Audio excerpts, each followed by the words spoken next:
The morning sky over New York burned red as alien ships descended through the clouds. Sarah Chen stood on the bridge of the orbital defense station, watching the impossible sight unfold on her screens. 12 massive vessels, each the size of a city block, moved with deadly purpose toward Earth's surface. "Admiral, we're receiving no response to our communication attempts," Lieutenant Torres reported, his voice tight with fear. "They're not even acknowledging our existence." Sarah's jaw clenched as she watched the first energy beams lance down from the alien fleet. The Statue of Liberty vanished in a flash of superheated plasma.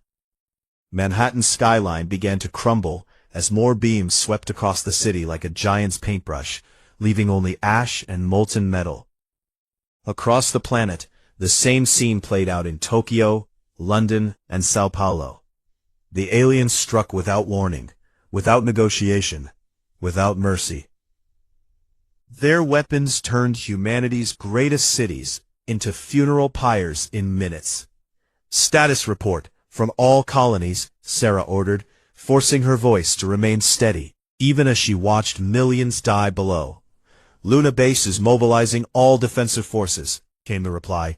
"Mars Colony is bringing their fleet online. The asteroid mining stations are arming their ships. Admiral, everyone's asking for orders."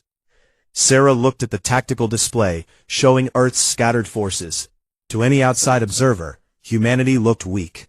They had been in space for less than 200 years. Their technology seemed primitive compared to these aliens, who moved through space like they owned it. But the aliens had made one critical mistake. They had killed human civilians first, and asked questions later. "Open a channel to all frequencies," Sarah commanded. "Full galactic broadcast." "You're live to the entire galaxy, Admiral." Sarah stared into the camera, her gray eyes hard as steel. Behind her, Earth continued to burn. "To the forces that have attacked humanity without provocation, I am Admiral Sarah Chen of Earth Defense Command. You struck first. You killed our civilians. You came to our home and murdered our children, our families, our friends." She paused, watching another beam of energy turn a hospital in Berlin into rubble. "This is your only warning. Strike again, and we will show you why Earth's children learn to make war before they learn to make peace." The alien commander aboard the lead ship, Warlord Thek of the Zilani hegemony, laughed when he heard the translation. His species had conquered 47 worlds. His allies controlled 12 different star systems. These humans had barely colonized their own solar system. "The prey threatens the hunter," Thek said to his bridge crew, his forearms gesturing dismissively. "How amusing. Continue the bombardment." But something strange began happening across human space. The mining ships in the asteroid belt suddenly changed course, heading toward the inner system. The cargo vessels, traveling between colonies, started broadcasting military identification codes. Research stations on distant moons began powering up weapons systems that weren't supposed to exist. On Luna, Commander Maria Santos received the Admiral's broadcast in her underground command center. Around her, technicians worked frantically at consoles that looked like they belonged in a mining facility. But appearances could be deceiving. "Activate all hidden assets," Santos ordered. Authorization code Alpha 77. Across the moon's surface, what looked like mining equipment began to transform. Drilling platforms rotated to reveal missile batteries. Transport trucks shed their civilian disguises to become mobile weapons platforms. The lunar colonies had been preparing for this day since the first humans set foot on another world. The same transformation occurred on Mars. The agricultural domes opened to reveal fighter squadrons. The water processing plants were actually weapons factories that had been operating in secret for decades. Even the asteroid miners were revealing their true purpose as humanity's early warning system. Dr. James Park sat in his laboratory on Europa, watching the feeds from Earth with tears in his eyes. He had family and soul. had family. The city was gone now, reduced to a crater of glass and ash. "Sir," his assistant said quietly, "the packages are ready for deployment." James nodded and entered his authorization code. Across Jupiter's moons, research facilities that the galaxy believed were studying ice and radiation began launching small probes toward the gas giant's radiation belt. Each probe carried something that would make the aliens regret their surprise attack. Back on Earth, the alien bombardment continued for 6 hours. When it finally stopped, a quarter of humanity's major cities lay in ruins. 50 million people were dead. The aliens' ships hung in orbit like vultures, waiting for humanity's surrender. Instead, they received a message that made Warlord Thek's confidence begin to crack. "This is General Rodriguez, commanding officer of the North American Defense Grid. All civilian survivors have been evacuated to underground facilities. All military assets are now active and ready for engagement. We repeat our Admiral's message: strike again and be destroyed." Thek looked at his intelligence officer. "How many military vessels do the humans possess?" The officer consulted his display nervously.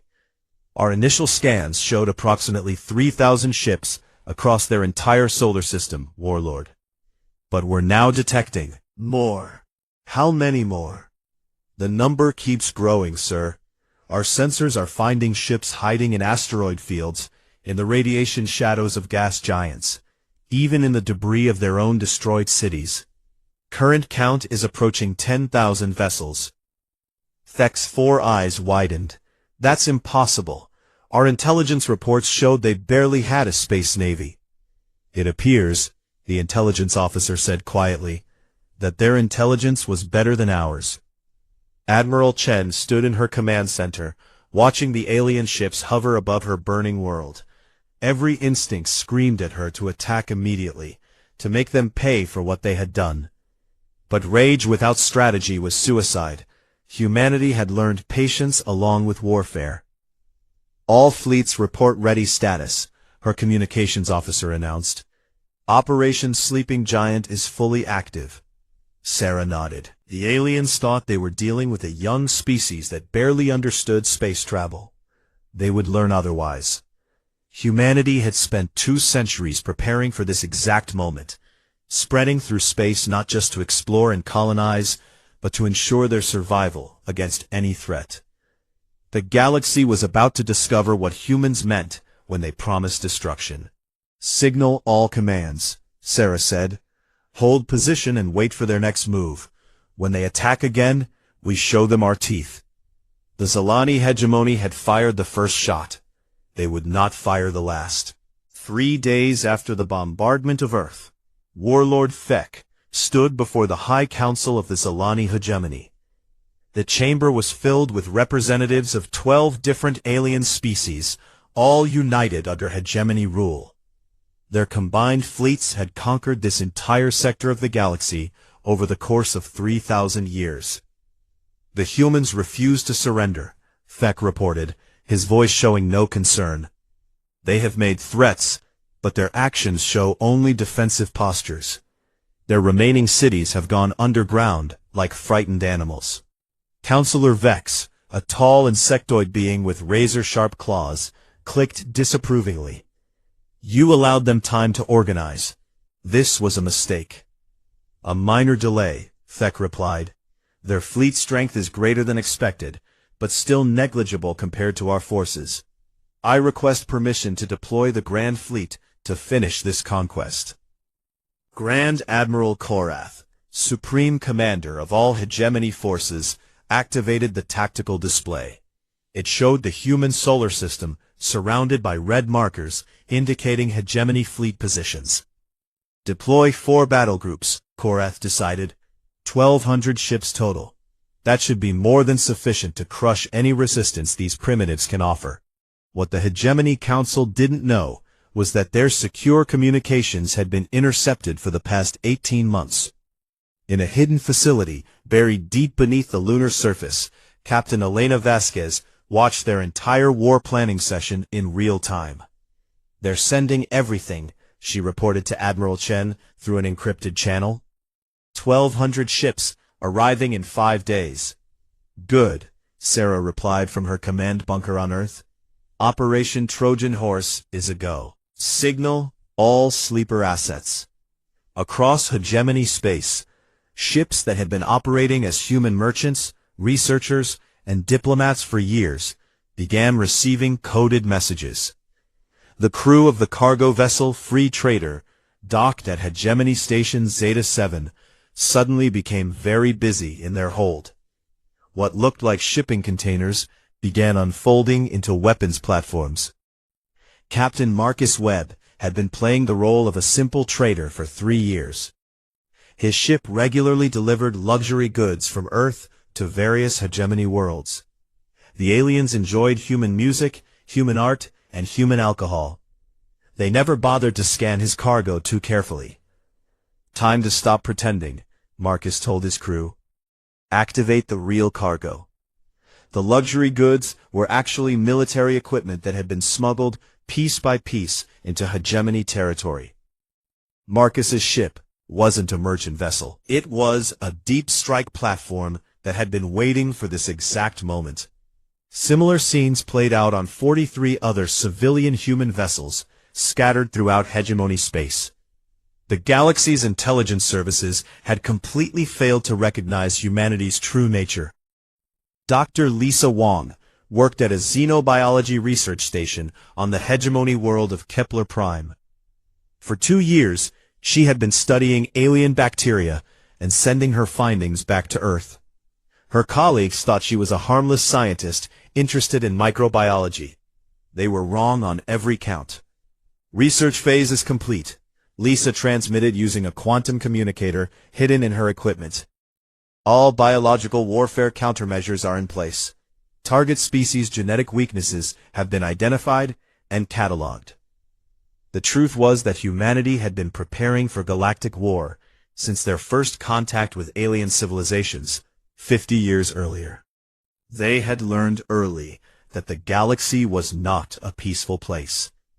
Every human scientist, trader, and diplomat had a secondary mission: gather intelligence and prepare for the day when humanity would need to fight for survival.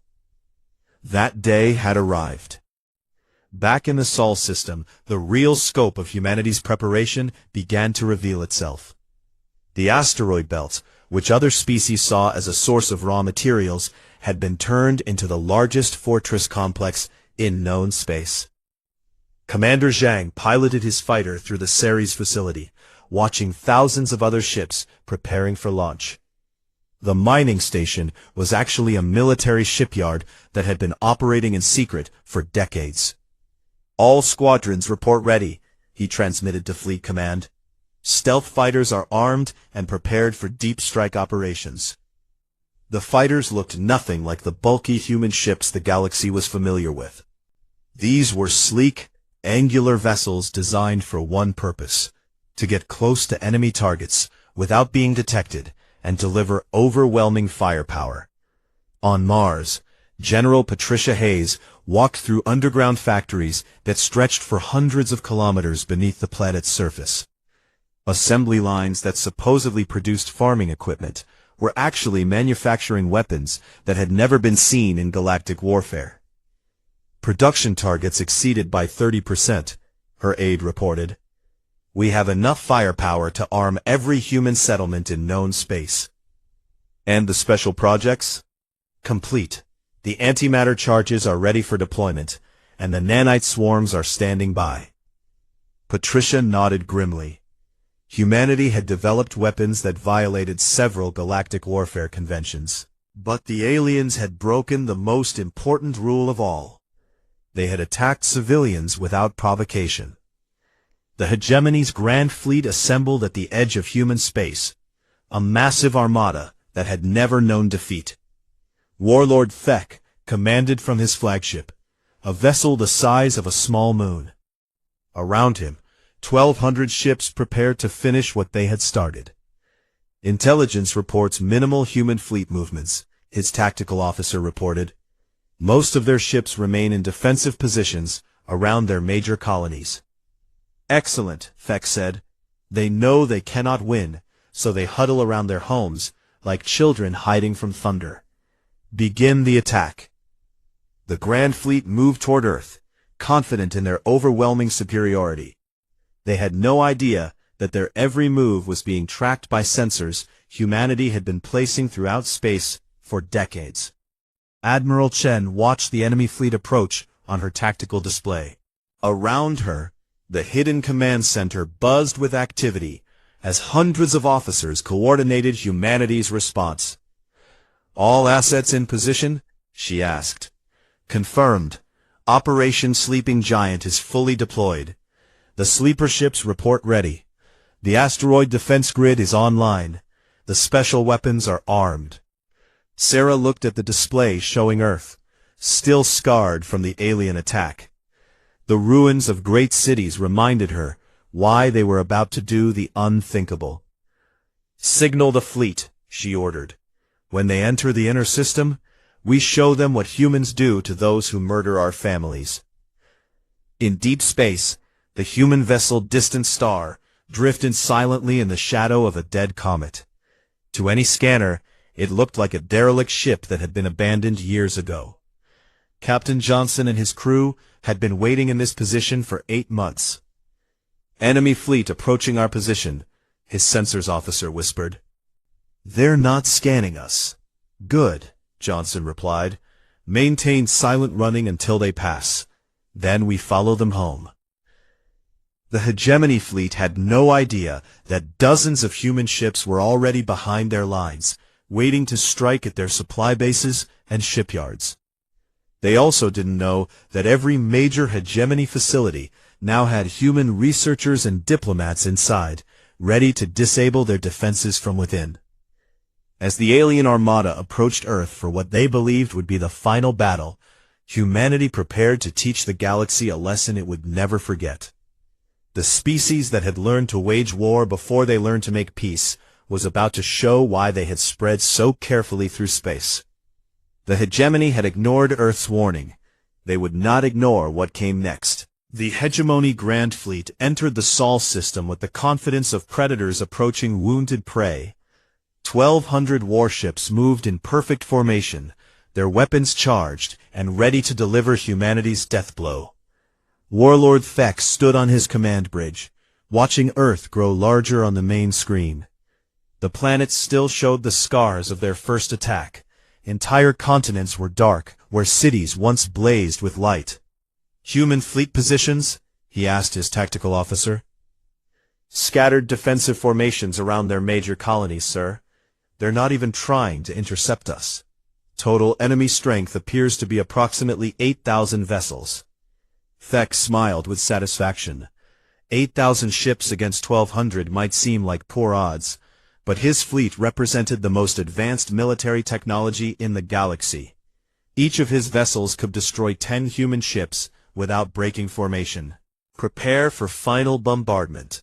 This time we finish what we started.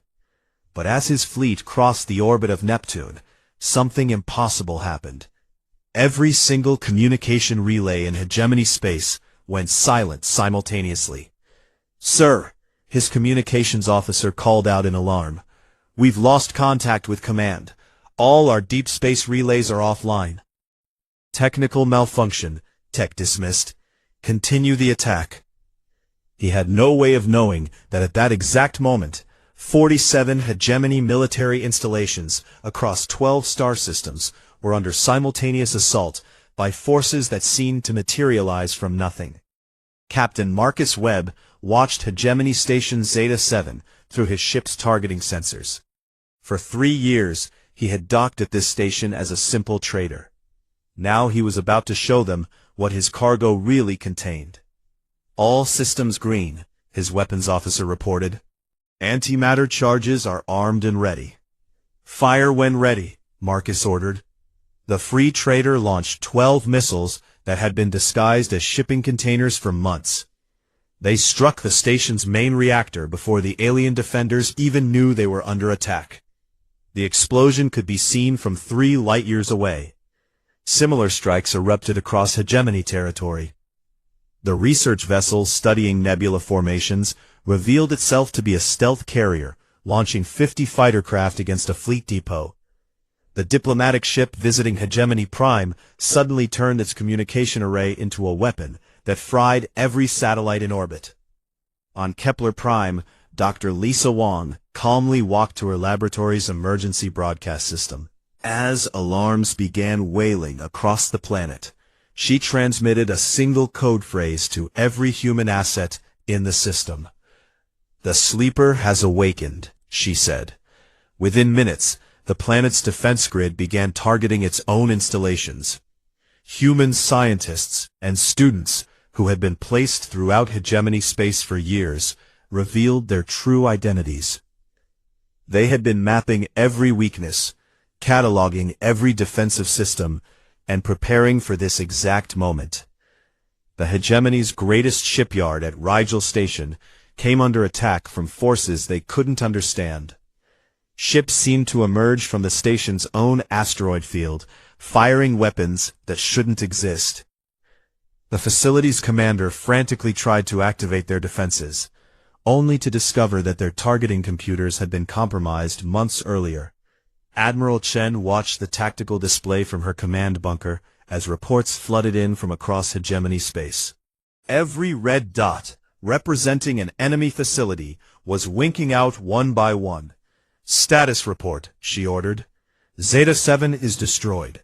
Rigel shipyard is crippled. The Kepler Prime defense grid is offline. All primary communication relays are down. Sir, it's working exactly as planned." Sarah nodded grimly.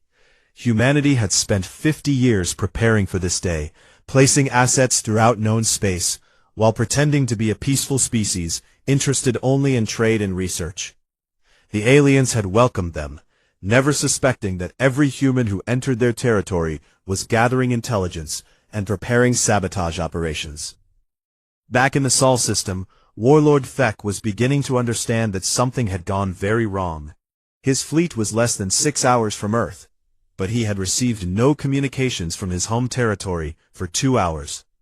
"Send a reconnaissance probe back to our nearest base," he ordered. "I want to know why communications are down." "Sir," his sensor officer called out urgently, "we're detecting movement in the asteroid belt. Multiple contacts, moving at high speed toward our position." Thek looked at the tactical display and felt his first moment of real concern. The human ships weren't running away. They were attacking. But these weren't the bulky, slow vessels his intelligence reports had described. The ships emerging from the asteroid field were sleek and fast, moving with an agility that seemed impossible for their size.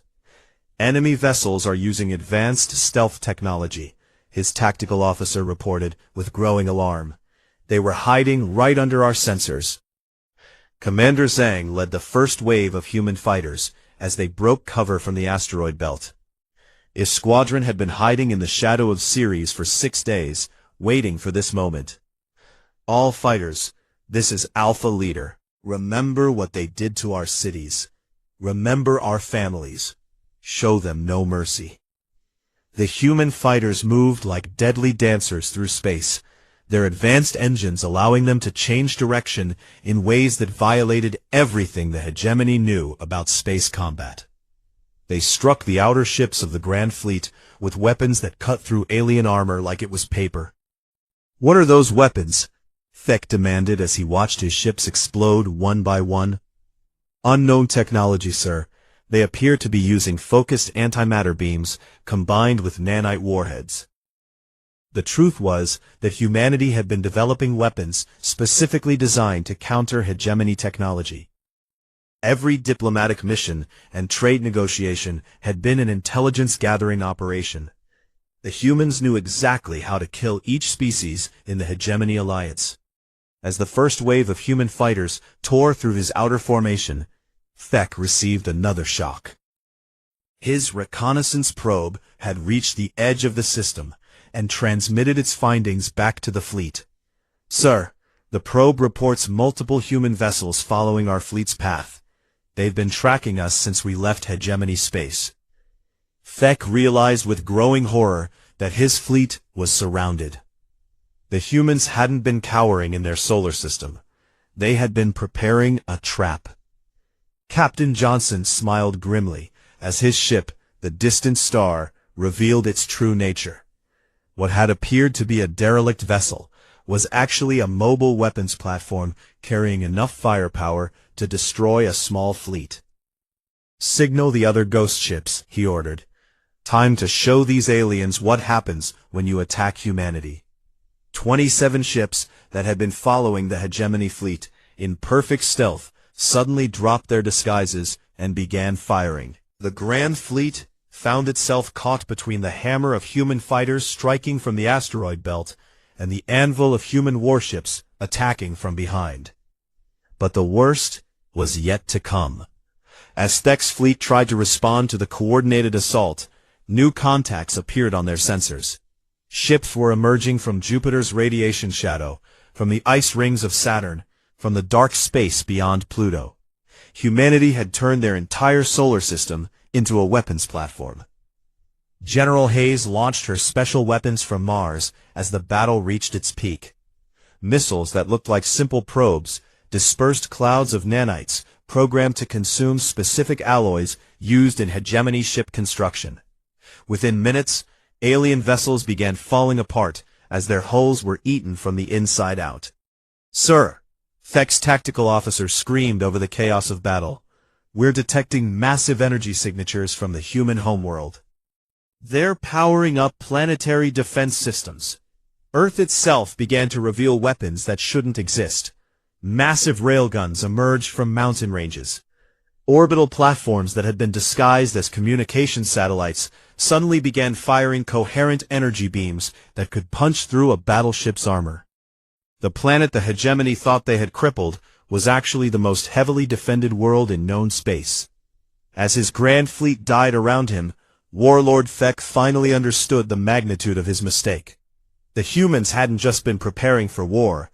They had been preparing for this specific war, against these specific enemies, using intelligence they had gathered over decades of pretending to be harmless. "All ships, retreat," he ordered desperately. "Full withdrawal to hegemony space." But there was no hegemony space to retreat to. The reports flooding in from across their territory told the same story. Every major military installation was destroyed or captured. Their fleets were scattered. Their supply lines were cut.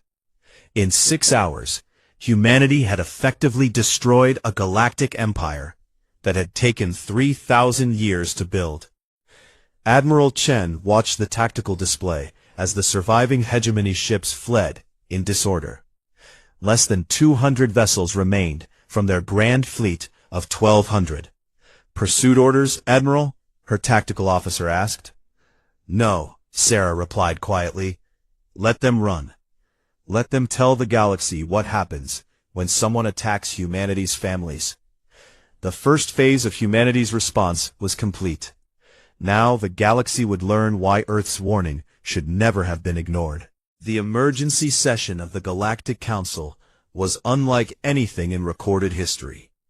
Representatives from 43 different species gathered in the Great Chamber on Nexus Prime, their voices rising in panic and confusion as reports flooded in from across known space. "The entire Zilani hegemony fleet has been destroyed," announced Counselor Prime Vorth, his tentacles trembling with fear. 1,200 ships, gone in less than 6 hours. "That's impossible," protested Ambassador Krill of the Thorian Empire. "The humans are barely spacefaring. Our intelligence shows they have primitive technology at best." "Your intelligence was wrong," came a new voice from the chamber's entrance. Everyone turned to see Warlord Thek, his once proud uniform torn and burned, supported by 2 medical attendants. Of the 12 members of the Hegemony High Command, he was the only survivor. "Tell us what happened," Counselor Vorth demanded. Thek's 4 eyes were wide with trauma as he spoke. "They were ready for us. Not just ready. They were waiting. Every human we thought was a peaceful trader or scientist was actually a warrior in disguise. They had been studying us, learning our weaknesses, preparing to destroy us. He activated a holographic display showing the remains of the Grand Fleet. Look at these recordings. Watch how they fight. They don't just want to win battles. They want to erase everything that threatens them. The assembled diplomats watched in horrified silence as human ships performed impossible maneuvers, their pilots pulling forces that should have killed them. But the most terrifying part was the human voices on the communication channels, calm and professional, even as they delivered death. Destroyer 77, ramming speed on the battleship, for Earth and her children. Copy that, 77. See you on the other side. All ships, 77 is making her final run. The recording showed a human ship, its hull breached and life support failing, accelerating directly toward a hegemony battleship 10 times its size. As the two vessels collided in a ball of nuclear fire, the human crew was broadcasting music across all frequencies. "What kind of species fights like this?" whispered Ambassador Krill. Feck's voice was hollow. "The kind that sees death in battle as acceptable if it protects their families. They fight like they're already dead. How do you defeat an enemy that doesn't fear death?" As the council debated, the war was already spreading across the galaxy. The Thorian Empire, ancient allies of the Zolani hegemony, mobilized their fleets to restore order. The Crystalline Collective, fearing that human expansion would threaten their territory, began preparing for conflict. But they had learned nothing from the hegemony's defeat. Captain Elena Rodriguez piloted her stealth ship through the Thorian home system, watching their fleet formations with professional interest. Her mission was simple: gather intelligence on Thorian battle tactics and weapon capabilities. What she found exceeded her worst fears. "Command, this is Ghost Rider," she transmitted through quantum communicators that couldn't be intercepted. "Thorian fleet strength is massive. 3,000 ships in the primary battle group alone. They're also using civilian populations as shields around their military stations." Admiral Chen's response was immediate. "Confirmed, Ghost Rider. New rules of engagement are in effect. Any species that uses civilians as shields forfeits the right to protection for their own civilians." Elena felt a chill at those words. Humanity was about to cross a line that would horrify the galaxy, but the aliens had crossed it first. "Understood, Command. Beginning deep strike preparations." Across the galaxy, similar conversations were taking place, as human intelligence officers reported on the various species joining the war against Earth. Each report revealed the same pattern. The aliens believed they could use human morality against them. They were wrong. Dr. Sarah Kim worked in her laboratory aboard the research vessel Deep Thought, preparing weapons that violated every galactic warfare convention. The nanite swarms she had developed could consume entire cities, leaving only dust behind. "Are you sure about this?" asked her assistant, staring at the containers that held billions of microscopic killers. "They bombed our cities first," Sarah replied coldly. "They killed 50 million civilians without warning. If they want total war, we'll give them total war." The first sign that this conflict would be different from anything the galaxy had seen came when the Thorian fleet attacked the human colony on Kepler 438b. The colonists evacuated to underground shelters, while orbital defenses held the aliens off for 6 hours. When relief finally arrived, it wasn't in the form of a rescue fleet. It was a single human ship that emerged from hyperspace like an angel of death. Captain James Park commanded the destroyer Vengeance, one of humanity's newest vessels. His ship was small compared to the Thorian battleships surrounding the colony, but it carried something that would change the nature of warfare forever. "This is Captain Park, to Thorian Fleet Command," he broadcast on all frequencies. "You have attacked a civilian colony. You have 30 seconds to withdraw or face the consequences." The Thorian commander laughed at the ultimatum. "One small ship against our entire fleet? Human, your bravery is admirable, but foolish." 20 seconds, Park replied calmly. The Thorians opened fire, their massive weapons turning space around the Vengeance into a storm of energy and metal. But the human ship didn't try to dodge or return fire. Instead, it accelerated directly toward the largest Thorian battleship. 10 seconds. For my daughter who died on Earth. For all the children they murdered. As the two ships collided, the Vengeance detonated its experimental antimatter core in a controlled explosion. The blast vaporized not just the Thorian flagship, but created a chain reaction that destroyed 8 other vessels. The shockwave shattered the windows on the colony below. But Captain Park's sacrifice did more than destroy enemy ships. It sent a message to the galaxy. Humans would pay any price to protect their people. The war escalated rapidly after that. The Crystalline Collective attacked human mining operations in the Vega system. In response, human ships appeared in crystalline space and began systematically destroying every military installation they could find. The aliens learned that human tactics were unlike anything they had encountered. Human ships would sacrifice themselves to destroy larger enemy vessels. Human soldiers would fight to the death rather than surrender. Human colonies would detonate themselves rather than be captured.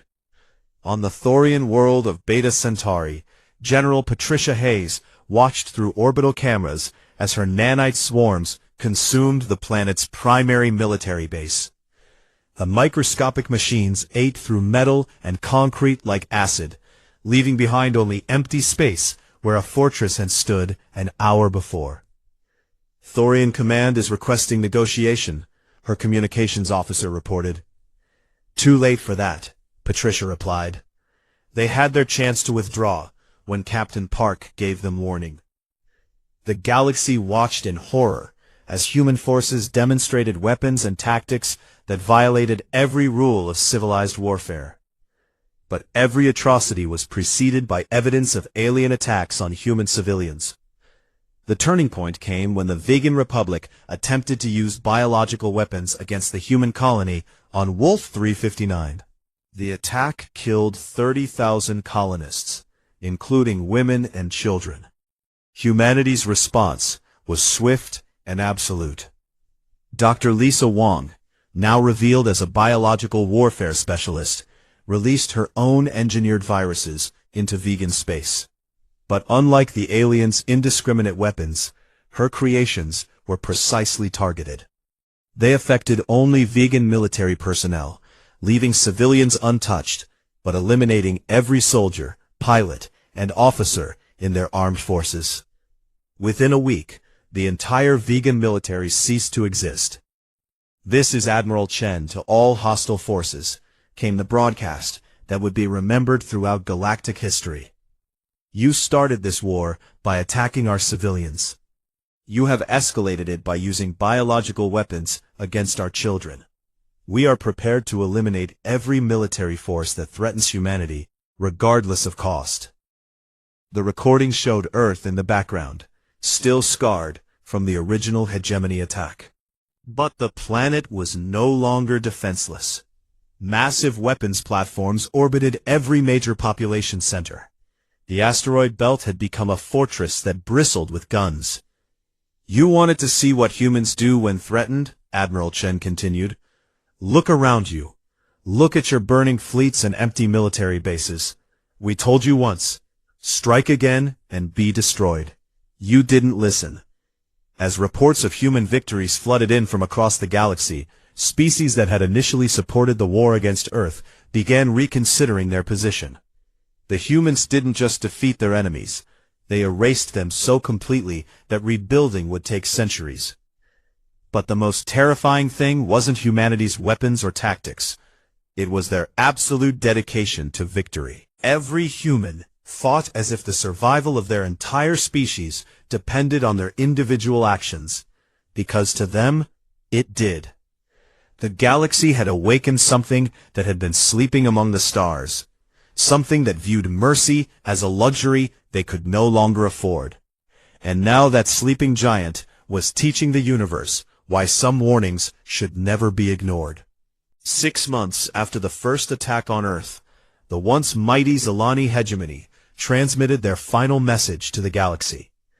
The broadcast originated from their capital world, where the few surviving leaders huddled in underground bunkers while human ships patrolled their skies.